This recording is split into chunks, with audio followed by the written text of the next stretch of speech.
important to you about Wrightsville? Well, what I like about Wrightsville, it's a small community, and what I like about it, it's a more family-oriented community and everything, because if somebody gets sick, everybody in the neighborhood come toward to help you out. If you need something, or need something fixed, or something moved, or something like financial-wise, or food, everybody chip in to help. That's what I like about Wrightsville. It's been that way since I can remember. Yeah. How long have you been a part of the Wrightsville community?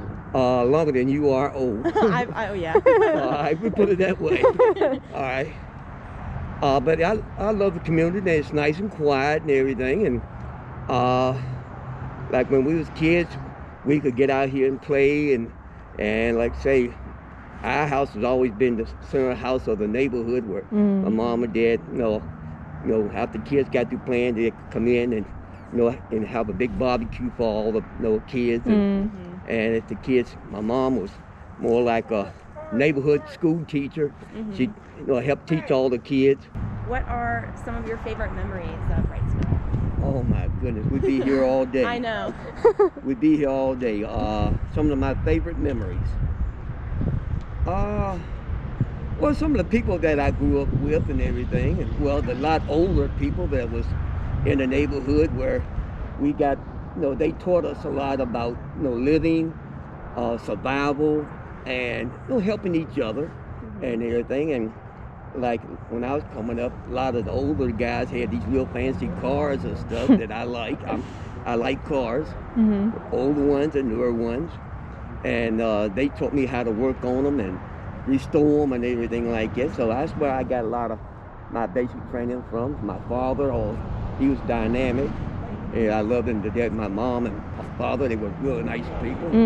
And like I say, our house was almost like the neighborhood house. If the kids want to come play horseshoes or volleyball or something like that, whatever they did to keep the kids off the street and help lead them on. My mom, like I say, she taught them, a lot of them for a whole lot before they started school. And so when they, like back then, your ABCs, your basic stuff, my mom taught them all your ABCs, your math, and your multiplication tables. And so when they started school, they were pretty well educated. They knew, they were a little bit more advanced than the other kids that the parents didn't take time with them. Yeah. So that's great. I learned a lot from the people in the neighborhood and everything, because they were kind of strict and everything. We could go through somebody's yard. If they had an apple tree and they said, well, I go ask them, like, Mr. Smith, can I get some apples out of your yard? Yeah, sure. My mom can make an apple pie. Well, my mom make an apple pie be like that. Like that. All the kids would come down, have ice cream and homemade apple pie. So that's so nice. And everything, What do you value about this community? Well, what I value about it, the existence. I like for future generations to be able to look back on different times and stuff and say that we want to keep our heritage and everything, keep the name Wrightsville flowing. And, we try to get the neighborhood back like it was. It's gone down a little bit because hard times and death and people leaving, but we want to keep the tradition up of Wrightsville, what it was all about. We used to have homecoming, which is, it's a rare thing anymore, where people, we had doctors, we had lawyers, we had school teachers, bankers, we had every walk of life here. And they would come back and bring their kids here. And they say, Mom and Dad, did y'all used to live here? Yeah, we used to do this here, we used to do that there. And this road here, you notice it's on a hill. That was our sleigh ride hill, And we'll start top of the road, down sleigh ride all the way down through here, turn the curve, go all the way back down on the highway, That was our sleigh riding days. And everybody would meet here, and right in the thing here, we'd build a little bonfire there, and we was, do a little sledding, then come back, everybody get hands warm. My mom would bring a big old pot of hot chocolate out there for everybody and everything. That's how the neighborhood was. If they got cold, everybody come in and get warm. Then another good thing I remember about the neighborhood is, like right here, it was a central location for all the kids who come down to catch the bus. And like a cold day like this, all the kids, my mom say, still y'all staying out there in the cold and the rain and everything, y'all come on in. And all the kids be there with backpacks. Back then they had a thing called a book bag. I don't know if y'all familiar with that. Look like a little briefcase with a strap on it. All right, they call a book bag back then. That's where you keep all your books and stuff in. When I come, like with my mom and everything, I have to step over book bags and backpack.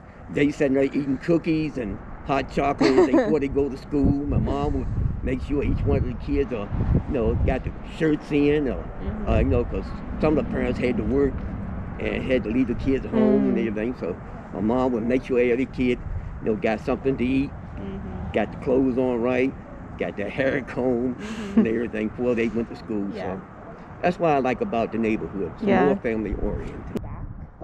We have a thing every year, like a neighborhood festival. And I know y'all probably been told about that. We have a thing, the festival will be on Saturday. And we have a thing called homecoming. That'd be my church oriented and everything. And that's right here, right? In this field here, before they got parked his motorhome there, I would set up, that's my hobby, tents. I would set up a real good sized tent, put a stage up under it and everything, lights and the whole 9 yards. And like we have a church service outside under the tent. We would have out this way, we have a lot of people setting up like snow cones, ice cream cones, and I would myself, I ain't bragging or nothing, but I would donate a lot of the equipment because I have it myself. That's my hobby. A lot of people in the neighborhood would make tubs and tubs of homemade ice cream. I'm going like this, carry a big tub of ice cream, and we will have that every year. It's kind of from, how would you say it? It's more country. I hate to say that word, but country type people. That's the good food in the Midwest. Good. I mean, everything.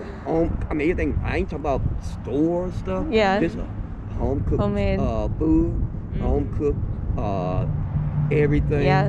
Everything from ice cream, homemade, everything. And like we had popcorn machines, everything for the kids. And that was the reason I do that every year. Like my family does it, and my sister and I, some of my family didn't pass. When the kids get older, and some of them came back to me, do you remember when we used to come there and y'all used to give us homemade ice cream cones and big dishes of ice cream and snow cones and popcorn when we was coming up? And sometimes I rent these little buggies that the kids can ride around in the neighborhood on. Something to keep like a memory. When I was kids, Mr. Carter, do you remember when we was kids, we used to come down to Wrightsville and we used to ride on those little carts and stuff and homemade ice cream and stuff? Well, we brought our kids down here for the same thing. We like our kids to do the same thing we did when we was kids. That's so nice. Some little kids say, Mom, Dad, y'all did that when y'all was kids? So that's why I like to keep the tradition going, the memories.